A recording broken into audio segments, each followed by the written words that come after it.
Hi, I'm Neil Bergman. And I'm Hayley Bergman. Over the last 10 years, we've helped thousands of fitness professionals to get qualified, learn with simplicity, and coach clients with confidence.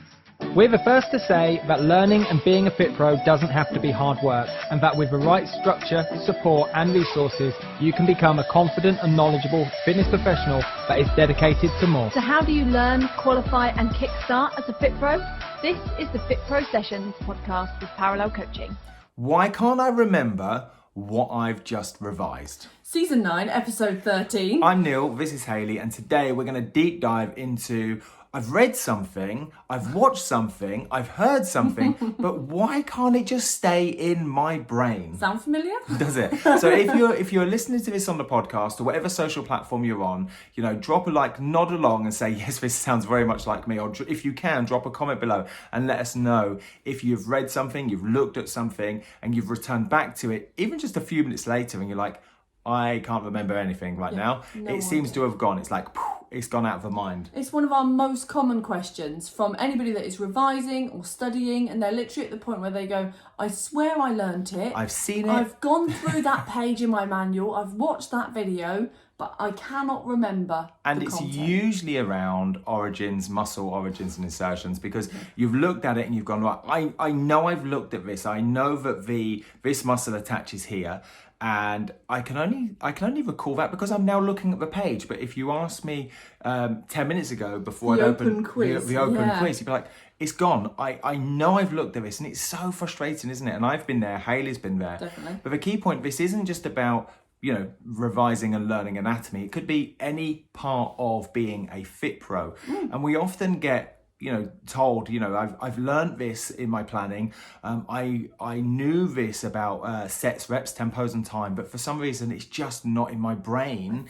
I've forgotten it when I've come to sit down and plan for a client. Yes, so I know this applies to a lot of people, and it doesn't have to be revision based. Yes. It's studying. Completely. So let's dive into finding out why we can't remember this stuff that we're learning, and then also some tips on how you can remember it better. I think this first point, we are all planned here. I think this first point is very interesting, and I think perhaps we don't give this first point enough weighting. What, the why we can't revise. I think this first point could easily get brushed off. So let's go into it. The first point is... We've got 3 parts underneath why we can't remember what we are revising. The first is that the brain is really efficient for survival. Okay, tell us more about this one. So the brain it's not that our brain is broken. It's not that we can't remember. It's that because our brain is wired for survival as a result of being our Neanderthal brain hundreds of thousands of years ago. It's been wired and we have evolved into who we are today. It's wired to help us remember survival-based information, things that will help us survive. So what we're really saying here is that if you find it hard to revise, we haven't necessarily locked down all of the things in our day, in our week, in our world that are focused on survival. So let's not confuse this. Like if we go back a couple 100,000 years, survival would have been, where are we going to sleep tonight? We need to make shelter. We need to create heat. We need to go and scavenge from a land and hunt and whatnot in order to survive. And we're still running that same software for today, only we don't need to go and create fire. We turn the heating on. Okay? We don't need to go and scavenge from a land for food. We go down our local shop. Okay, we don't need to think. Back then you didn't need to think about work. Today we do. And so the stressors of the world a couple 100,000 years ago are very different to the stressors today, yet we're running the same software between our left ear and right ear. Yeah, interesting. And so with that, we need to really consider about what do we need to focus on for surviving in today's world? Yes, okay. Nice. What do we need to lock down, I suppose, in order to have a clear mind? That's it, isn't okay, it? So that's the key. Let's go back a couple 100,000 years. We would have needed to have a clear mind. We would have felt a level of comfort, a level of security.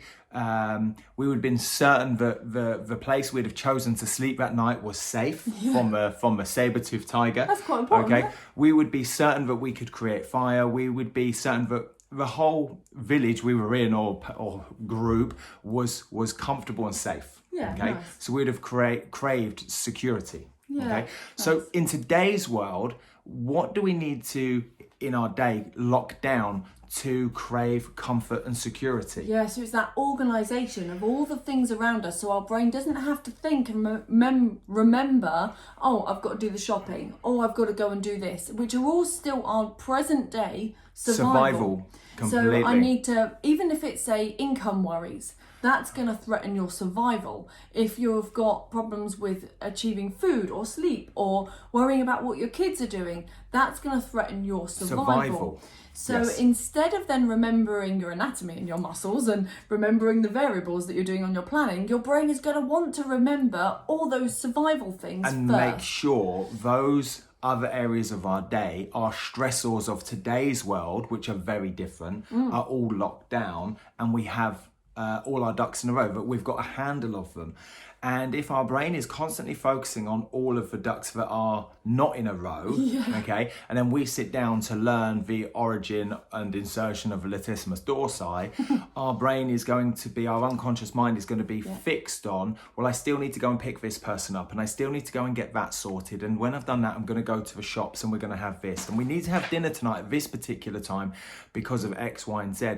And so if we haven't got those ducks in a row, okay, in spite of us learning or trying to learn, it will literally go in, but it won't necessarily be filed in the right place. And so when we come back to recall this information, we're like, I've seen this before, I remember doing it, but for some reason I can't bring it to the top of my mind or the tip of my tongue. That's because our brain was focused on the survival categories of today's world on that particular day you were revising. Wow. So, and it shows that in a highly stressed environment, you're therefore going to remember less about, say, things like your revision or your studies than if you'd already sorted all of those things out. And you might think, well, that's all very well, guys. Yeah, great work, Neil and Hayley, but I can't necessarily sort out all of my today's world survival stuff because they're big categories. It could be, like Hayley said, it could be something to do with work. It could be something to do with income. It could be something to do with food. It could be something to do with kids. It could be something to do with their school. And there's these big categories that you can't necessarily get that duck in a row in an instant. Some things aren't in your control. A lot of things aren't necessarily in our control, but what we can do is we can brain dump. And we can put all of our thoughts, feelings and emotions around today's survival stressors, okay, which allows us to bring back some form of control, but it also allows us so we don't have to remember, I've got to go and do this at this time, I've got to go over there, and when I get to that person I'm going to pick this up, and then we don't have to remember or recall that information. Organise it. Instead you might have lists of things, or you might put it in your diary. Yes. Something that means that you don't have to hold it up here. It's like when you have to go to the shop and remember something via a list, you can guarantee one or two things on that list you've forgotten. Whereas actually if it's written down, you don't have to remember it. Exactly. And that's the benefit again of having everything organised in other areas of your world, so that it frees up your ability to remember the information for your studies. And like with this point, if we go back to our ancestors, our Neanderthal brain, how many hundreds of thousands of years ago, you know, there wasn't many other things in our day other than survival that was necessary. Yeah. And so our brain was only really focused on like shelter, on food, on water, on heat, on connection, and so forth. Yeah. And whereas today's world is incredibly different. It's not, you can't even compare the two, but we're running the same software. Yeah. And so the stressors of back then, it was like, well, I need to create fire, I will go and create fire. There was no other stressors around. But today, the stressors are just stacked on top of each other, on top of each other, on top of each other. And they don't disappear necessarily. And they don't disappear. And so we need to get a handle on all of these stressors, even if that's a case of writing them down, putting them on paper, getting our thoughts, feelings and emotions around them sorted in order to have certainty and security that that's locked up, ready to go and revise. Perfect. Boom. So that's the first reason why we don't remember what we are learning. The second reason could be down to how you're studying. Tell us more. So you've dropped your notes. Let's pick the notes up. Here we go. Go, next point. So it could be down to how you are studying, which essentially is that if we just think about what we just said about remembering the shopping list, you go to the shop and you're trying to remember it off the top of your head. If you're trying to remember everything the first time you've come across it without having a reference point that's very clearly written, to come back to, then it's going to be harder work to remember something. So how you're studying can make a big difference. Now, this could partly be down to whether you're visual, audio, or whether you like to read or write, which are really important parts about how you study. So you might be like, okay, I'm better with a video, or I'm better reading, or I'm better with audio, or I like to write things down. So that's part of how you study that makes a big difference to how you remember it. But I think our part of it is how you Neanderthal record brain, it. but I think our Neanderthal brain is conditioned, I suppose, to learn and revise in a certain way. Okay. And it's about challenging the norm. Okay. So I was always taught at school that it was like a case of there's your textbook, start reading. Okay. Yeah. There's your notebook, start writing. Whereas we're in adult education now. So we don't need to conform to, I suppose, society's rule of what our Neanderthal brain is telling us to do. Oh, you can do it your way. And it can challenge. Yeah. And so what I'm really saying is find a way that suits you best. How do you prefer learning? If you're a very visual learner, then we need to have visual cues. We need to have visual ways of absorbing this information, and you'll learn so much quicker. And part of that becomes your note-taking as well. In the same way you said about being organised, if your note-taking is organised, rather than rewriting the entire manual, like with paragraphs, but you've actually got lists or acronyms or diagrams, and you could almost organise it onto like one page per topic, it will make remembering it easier because you've already filed it. You've made that easier. Well, I'm not very good at reading. I'm going to be honest, I'm not the best reader. And so if I go and try and learn something and I write loads of stuff down, I've now got to go back and read my notes, and I'm not very good at reading. No. So not only am I not a fast reader or an instinctive reader, I'm now recording and making these revision notes from a place where I've got to go back and read them. Of course I'm going to find it challenging. Yeah, and so one of the things I really like doing is I like watching. And so that's like the visual and auditory. And then I'll make notes using my dictaphone. So I'll actually record, okay, and I don't particularly like the sound of my own voice, okay? That's a good idea. But I might, or if, for example, I'm learning something new, a new exercise, or I'm learning something about posture or something, I might record myself doing it, and then I can watch that back and go, that's what it looked like, that's what it felt like. And any noise that comes through, I get the auditory as well. But now I'm learning in a way that suits my ideal pattern, so visual, auditory, kinesthetic, and then I'm recording my notes from a revision perspective to go back to in a way that I'm actually going to absorb it from a learning perspective again. Yeah, nice. That's why open question or questions really help, like mock questions at the end of a topic, because it reinforces what you've learned. But you've also got a reference point to hop back to that's really easy to see. You're like, oh yeah, I circled that one. I can see why I did that. Every morning I go on a morning walk and I'll listen to an audiobook. And then I'll come back and I'll talk to Hayley about one or two things from my audiobook that morning. Yeah. And that repetition and is that you repetition. talking. But that's me. I'm learning what I hear myself say. Okay. So you can learn so much quicker if you know, first off, how you learn best, and then recording your notes in a way of how you learn best. And I think part of that is exploring lots of different ways. So don't assume that you learn best, like you said, just because that's what you did when you were at school. Yes. Like, think about all the different ways you could learn that same content and just explore with it to start off with. And when you find something that works for you, run with it. Yeah, completely. Keep going on And that. going back to that point, we're running the same software from a couple of 100,000 years ago in 2021. So our brain is looking for the survival mechanism first. Have we got all our ducks in a row? And now our brain is like, well, hold on a minute. You're trying to learn in a way that's not instinctive to me to learn, and you're recording your notes in a way that I don't particularly prefer you to record notes for you to learn. Yeah, We've got to think about how can we, I'm almost disassociating ourselves from my brain because I am my brain and my brain is me, okay? But it sounds separate. But it sounds separate. But we've got to set ourselves up for success. And everyone's kind of approach to success, or everyone's learning syntax or code to success is unique to them. Let's try and find the code for you. Nice. Yeah? I like that. That's very Cool. smart. So that was the second part of like why we don't remember what we revise. The third part is kind of like DOMS. Yeah, muscle soreness, delayed onset muscle soreness. And we did we wrote a blog about this week, in fact, and we did a Facebook Live about this as well. And so instead of having delayed onset muscle soreness, okay, which is brought about, 12 and disappears after maybe 72 hours of an intense session, okay, where you actinomycin are pulled. We're going to that in a minute. Okay, but I said it was delayed onset memory soreness. There you go. So it's the same sort of effect that you have an intense period that puts something under stress. So either the muscle or the brain and remembering something. So that's your intense revision session. And then after that challenge, there is an adaptation that needs to occur so that it's easier to do that next time. That's the key thing, isn't it?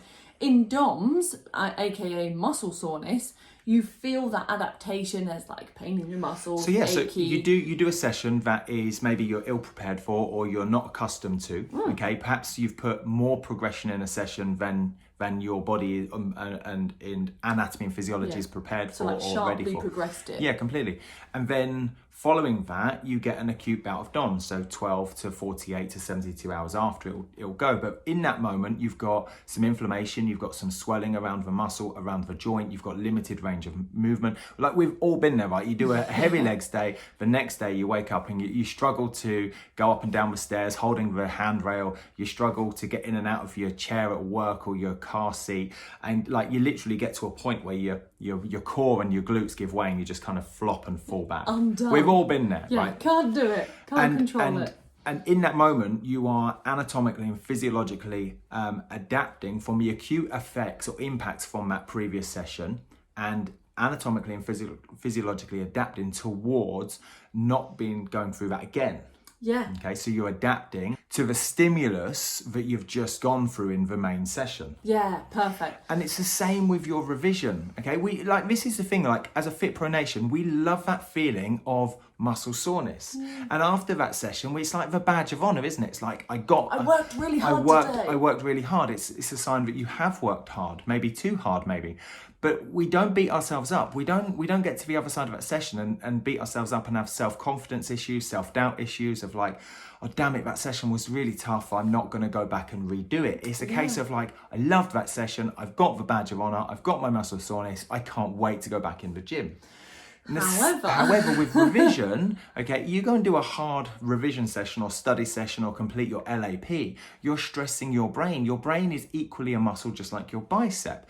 And so now we're at this point of like, so I've learned the origin and insertion of a lat, and now you've got to allow your brain to recuperate, rest and recover, just like you would from muscle soreness, and before you can go back to it. And then what's really interesting is that when you have DOMS, and you know when you get to the point where you can't like even get up off the toilet, right? So you've gone from being able to do a PB amount, let's just say, let's keep it simple, on a back squat, PB amount on your back squat, to now not being able to even stand up out of the toilet. So you have diminished performance in that moment. So we could say in the gym session, you could lift 150 kgs on a back squat, and now you can't even lift body weight concentrically off the toilet. So you've got diminished performance in that muscle. This, yes. Now the same thing applies to your memory. Perfect. So you have the peak load, which is your revision session, and where you're at your perfect performance, that's great. But then you have diminished performance afterwards, which is that feeling of I can't remember. You've said it so much better than I did. Yeah. But you gave the context. Yeah. I like it. So you go diminished performance goes. I now can't remember. I can't remember what I've done. However, the next training session, once you've fully recovered, if you allow enough recovery, you now can go back in and go, oh, yeah, recall, left, right, Z, I remember all of this, I remember all of those things, and I can add on more. So you wouldn't go and do a PB on a Monday and put 150 kgs on a back squat, and then the next day expect to do 155. Expect to do 155. Yet so many people with their revision are doing that. They're going in and saying, right, I've learnt muscles, and the next day expecting to be able to recall and remember everything without the rest, recovery and adaptation in place. Diminished performance, which is memory, right? Which is memory. Here's another thing, ready? If I was going to go and do a let's say an ultra marathon from an ultra marathon background, but this could be a lifting, it could be an event. Okay, let's say you had an event on Saturday, you wouldn't do your PB on the Friday. Yeah, exactly. I wouldn't go and do, right, I've got a marathon on the Saturday. I tell you what, on the Friday, the day before, I'm going to go and do a marathon. You'd be like, I'm going to taper, I'm going to rest, I'm going to recuperate, I'm going to save all my energy. But we could justify doing 8 hours of revision on a cram the night before. The night before an exam. And this is, again, another thing we see. It's like, I can't remember anything, so I'm going to put a big cram revision, binge revision session in on a Wednesday, the Thursday, Friday. My exam is Saturday morning. And then come out of the other side of the exam really kind of like low in confidence, beating yourself up. It didn't go the way you planned, or it was tougher than you thought. Your brain's tired. Your brain is fatigued. Your brain is like craving rest, recovery.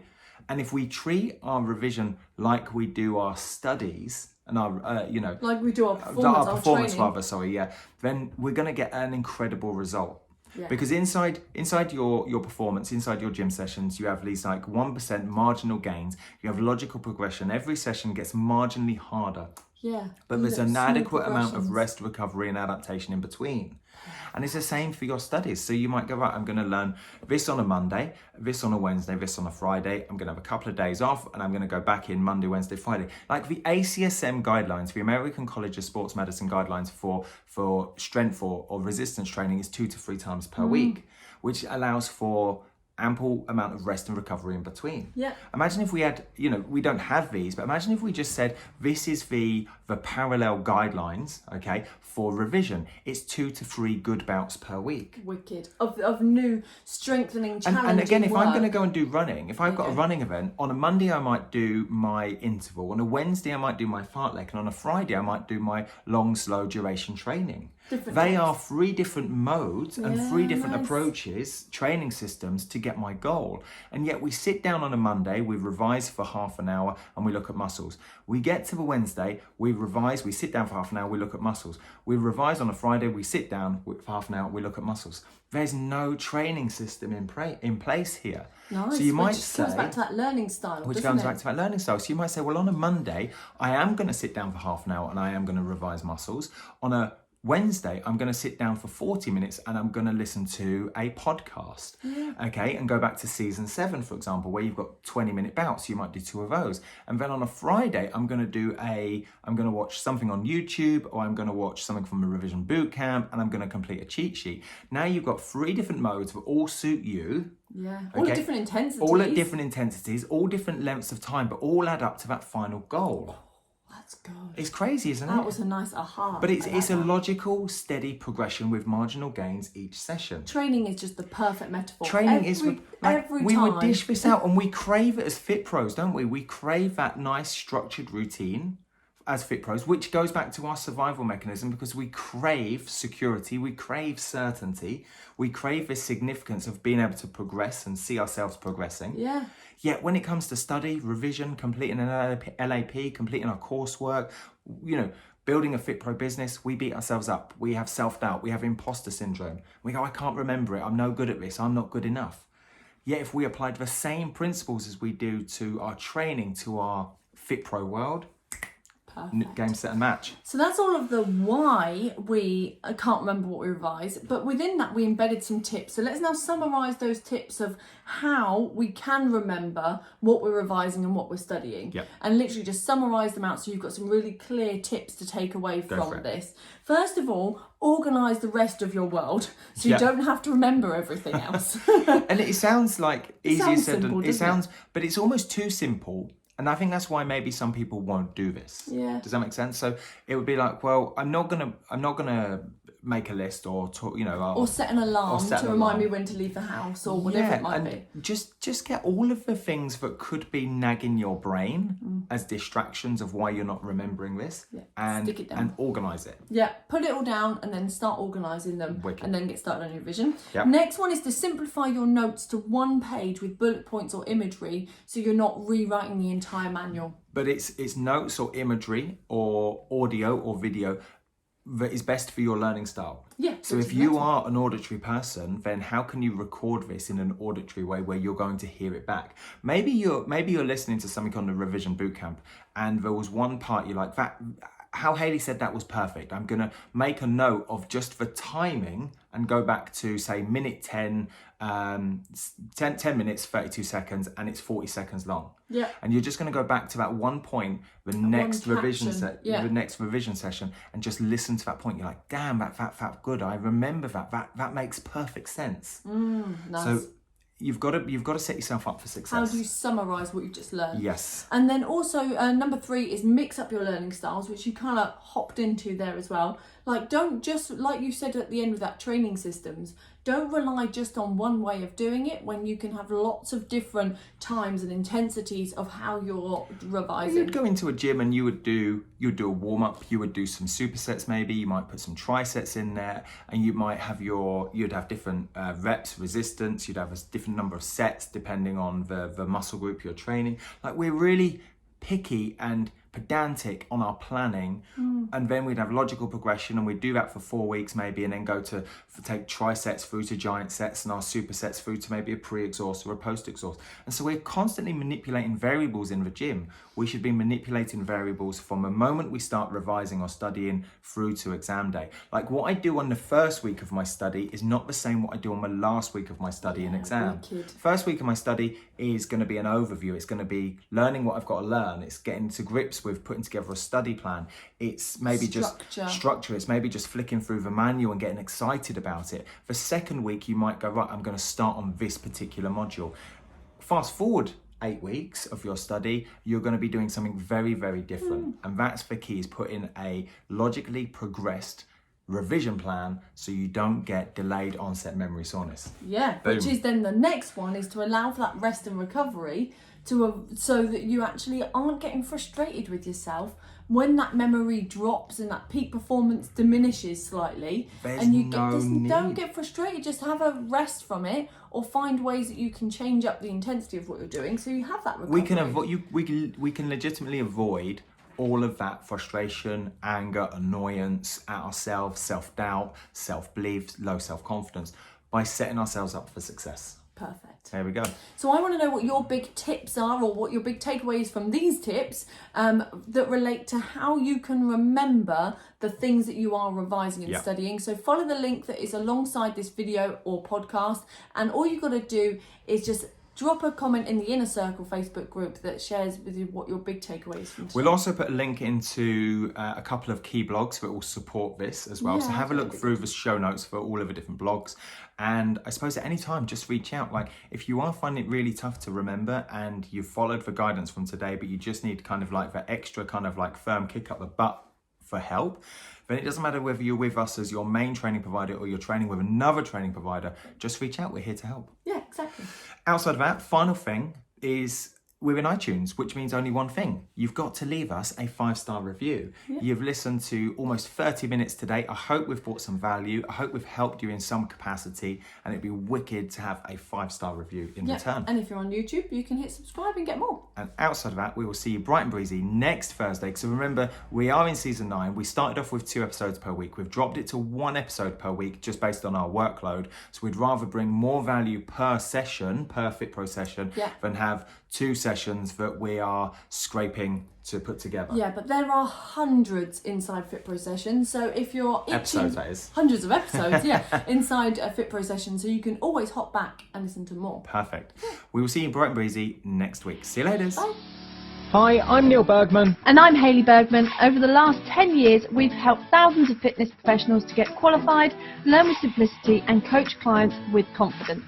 We're the first to say that learning and being a fit pro doesn't have to be hard work, and that with the right structure, support and resources, you can become a confident and knowledgeable fitness professional that is dedicated to more. So how do you learn, qualify and kickstart as a fit pro?